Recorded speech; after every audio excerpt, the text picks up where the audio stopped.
Now we're really getting to what if you've done everything you were supposed to do, you've followed all those steps, and I don't think you can follow those steps and not be successful. But what if you're just doing mighty, you're traveling along, you're hitting your goals, you're climbing, and then something awful happens. You know, the economy does turn upside down, or something happens in your relationship, or you get a diagnosis, or somebody in your life gets really sick. I mean, these things are going to happen. And this is where I turn to my skill of lights and shadows. Lights and shadows. There's not a day that my children don't hear me say this, that I don't say it in the office. Lights and shadows, everything. There's lights and shadows in everything.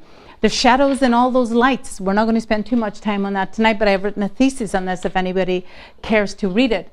But there is light in every shadow. No matter what happens, there's some redemption in it. There's something that we can glean from it, that we can learn from it, that we can find a way to grow from it.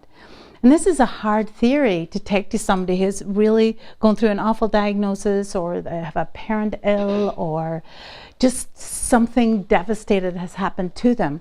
But there's reams of literature, again, written on those who walked through the fire and came out the other side and said that they would not switch the experience. Elizabeth Lesser's Broken Open is a wonderful book for those who just went through the worst kinds of tragedy and came out the other side with the lessons from it.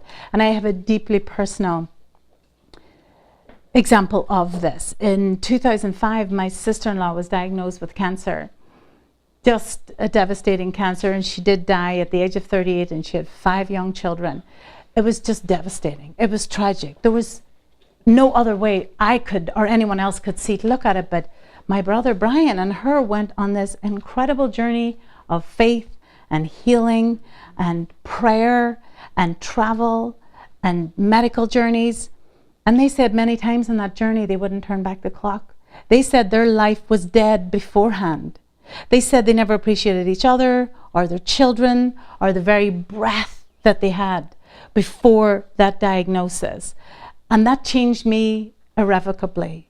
I will never look at life or illness or diagnosis the same, because if someone can go through that journey and say we would choose it, we wouldn't turn back the clock because of what we learned from it, what can we not face? What can we not face? We can see the light and everything. We can find redemption in whatever it is that we have to go through. And if we can embrace this, if we can truly see that no matter what happens, there will be some way to deal with it, there may even be growth, there may be learning, there may be some value in it, then what can we let go of? Fear and worry. Because fear and worry are all about attachment to those results that we did not want. We don't want that illness. Don't diagnose me with that. This marriage must work. I have to have that job. I have to get this promotion. All results outside our own control.